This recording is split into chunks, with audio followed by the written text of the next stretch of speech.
আল্লাহর নবী বিশ্ব নবী জনাবে মুহাম্মদুর রাসূলুল্লাহ সাল্লাল্লাহু আলাইহি ওয়াসাল্লাম বলেছেন, দুনিয়ার বুকে কোথাও যখন কোরআন থেকে কথা বলা হয়, কোথাও যখন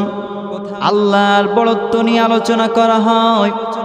রাসূলের শানে যখন দুরূদ পড়া হয়, সেই জায়গাটা আকাশের ভিতরে যেমনি ভাবে তারাগুলো নক্ষত্রগুলো যেমনি ভাবে জল জল করতে থাকে, দুনিয়ার বুকে ঠিক তেমনি ভাবে দুনিয়ার বুকে ঠিক তেমনি ভাবে ওই জায়গাগুলো যেখানে কোরআন কথা বলা হয়, কোরআন থেকে কথা বলা হয়, ওই জায়গাগুলো জল জল করতে থাকে। ফেরেশতারা যখন ওই জায়গার দিকে তাকায়, ইয়ানদুরুনাহুম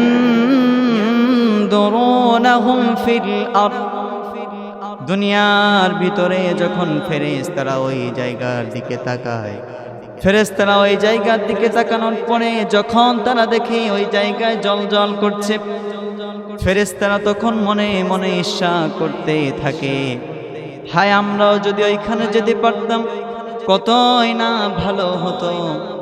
আমরা যেমনি ভাবে দুনিয়া থেকে যখন তারকার দিকে তাকাই, যখন চাঁদের দিকে তাকাই, আমাদের মন যেমন চায় আমরা যদি ওই তারকার কাছে যেতে পারতাম,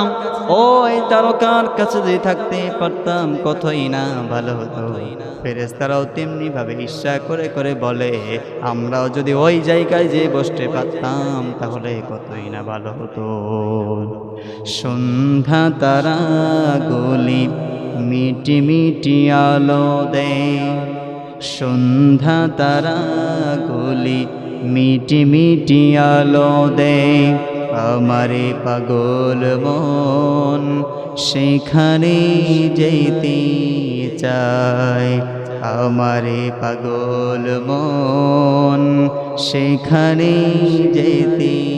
চায়। এই জন্য কোরআনের আলোচনা যেখানে হয় ওই জায়গায় যাওয়ার জন্য আমরা সদা সর্বদা প্রস্তুত থাকবো ইনশাআল্লাহ।